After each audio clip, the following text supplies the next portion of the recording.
जय बाबा की भक्तों मैंने पिछली वीडियो में बताया था आपको कि ताबीज कौन सा पहनना, कैसा पहनना, आपको ये सेलेक्ट करना है। आज इस वीडियो में ताबीज बनेगा कैसे। तो सबसे पहली बात ये ध्यान लीजिए कि भक्तों, जब भी हमें ताबीज बनाना है अपने लिए या अपने परिवार के किसी सदस्य के लिए या कैसे भी, हमें कम से कम 5 दिन या 11 दिन, 5 दिन कम से कम या 11 दिन, 21 दिन भी हो सकते हैं, पर कम से कम 5 दिन और 11 का व्रत संकल्प लेना होता है। व्रत संकल्प ऐसे ही ताबीज नहीं बनते कभी भी, ठीक है। तो व्रत संकल्प लेना, व्रत संकल्प में क्या करना होता है, हमें सारे संयम यूज़ करने हैं, हमें ब्रह्मचर्य का पालन करना है, हमें जो है ठीक है, वाणी का संयम ग्रहण करना है, हमें किसी से गाली गलौज नहीं करनी, किसी से मारपीट नहीं करनी है, ठीक है। तीसरा, हमें अपने शारीरिक सुख का ध्यान रखना है, फालतू का ऐश्वर्य की तरफ नहीं जाना, हमें नॉर्मल सोना है, नॉर्मल खाना है, बहुत ज़्यादा किसी के दूसरे घर पे जाके नहीं खाना, शादी पार्टी में नहीं जाना कहीं, ठीक है। अपने घर से ही रखना है जो भी चीज़ रखनी है, क्योंकि उन 5 दिन या उन 11 दिन जो भी संकल्प आपने लिया है, हम लोग एक साधु सन्यासी के जीवन को फॉलो करते हैं, उस कठिन दिनचर्या को फॉलो करते हैं। सुबह उठते हैं, नहाते धोते हैं, पूजा पाठ करते हैं, ठीक है।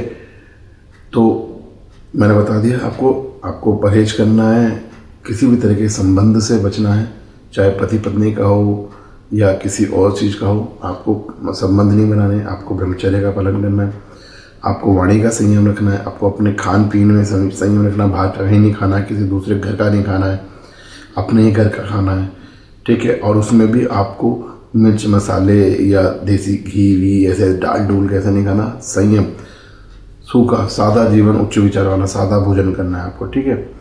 अब बनना कैसे है, आपका ताबीज कैसे बनेगा।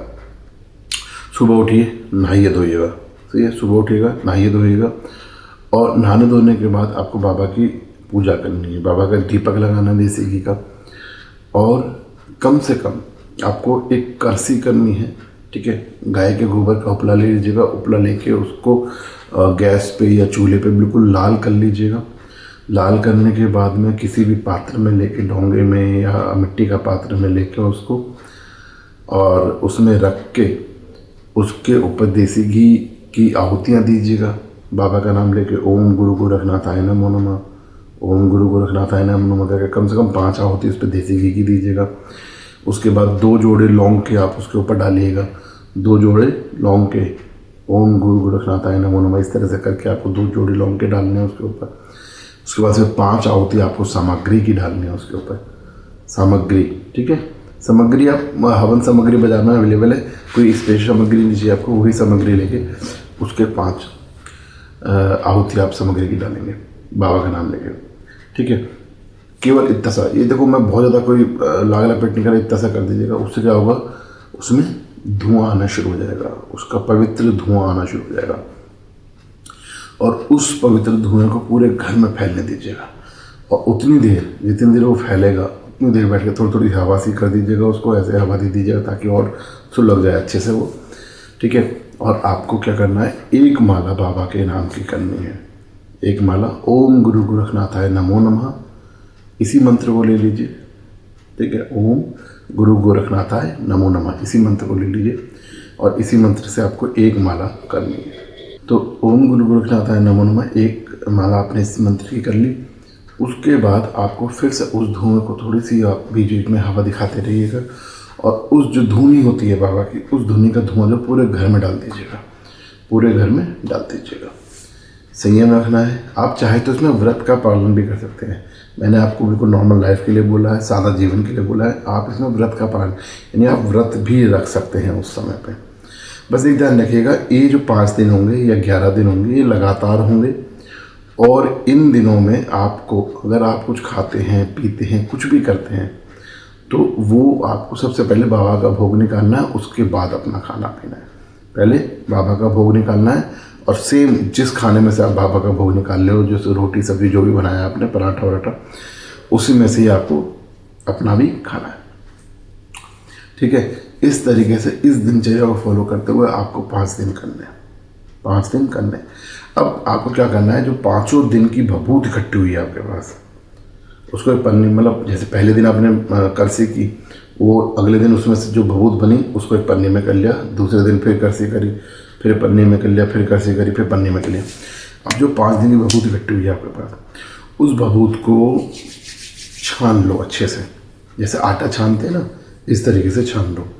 तो बारीक भभूत बचेगी, बिल्कुल एकदम बारीक, जो मोटा मोटा उसको हटा दो, जो बारीक भभूत है उसको ले लो। अब ये जो बारीक भभूत है आपकी, यही संकट मोचन है, यही सब कुछ है, यही भभूत जो है वो सब कुछ होती है। अब जैसे मैंने बताया पिछली वीडियो में, आपको अपना ताबीज़ का तरीका सोचना है कि कौन सा ताबीज़ है आपका। उस ताबीज़ को लीजिए, उसमें वो भभूत डालिए। अगर आपके घर में नॉर्मल लड़ाई है, झगड़ा है, पैसे की दिक्कत है या कुछ भी है, तो लंबा गोल ताबीज़ लेके आप उसमें वो भभूत डालिए। ठीक है, भभूत डाल के उस ताबीज़ का मुंह को बंद कर दीजिए। ठीक, और उसको लाल धागे में पहन लीजिएगा। उसको लाल धागे में डाल के, लाल धागे में डालने के बाद उसमें लाल धागे के अंदर 5 गांठ आपको लगानी है बाबा के मंत्र की जाप करते हुए। ओम गुरु गोरखनाथाय नमो नमः 1 गांठ मार देना, फिर ओम गुरु गोरखनाथाय नमो नमः दूसरी गांठ मार देना। ऐसे करके आपको 5 गांठें लगानी है, और लगाने के बाद उस ताबीज़ को गंगा जल में धोना है, 1 दिन के लिए छोड़ देना बाबा के चरणों में, और अगले दिन उसको पहन लेना। अगले दिन उसको पहन लेना, या जिसके लिए बनाया उसको पहना देना। तो इस तरीके से आप ताबीज़ बना सकते हैं अपने नाम का। ध्यान रखिए कि जब भी आप ताबीज़ बना रहे हैं ना, चाहे लाल धागे का ताबीज़ बनाए या काले धागे का ताबीज़ भरते वक्त उस बंदे का नाम जरूर लें जिस बंदे का वो ताबीज़ है। ताबीज़ भरते वक्त उस बंदे का नाम जरूर लें जिस बंदे का नाम का वो ताबीज़ है। ठीक है, इतना करना है और कुछ नहीं करना है, बाकी बाबा को ऊपर छोड़ दीजिए, आपका ताबीज़ रेडी है। देखिए, मैं आपको बहुत साधारण सा तरीका बताता हूँ जिससे आप अपने परिवार की रक्षा कर सकते हैं, सुरक्षा कर सकते हैं, और आपको किसी को एक पैसा नहीं देना है। बस करना आपको पूरी भक्ति से, पूरी ईमानदारी से, पूरे तन्मयता के साथ, विश्वास के साथ है। आपका ताबीज़ रेडी है, आप अपना ताबीज़ पहनाइए, और बाबा के आशीर्वाद से आपके सारे जो प्रॉब्लम है, सारी समस्या है, उनका निदान हो जाएगा। ठीक है, तो जय जय गुरु गोरखनाथ, जय जय धाम।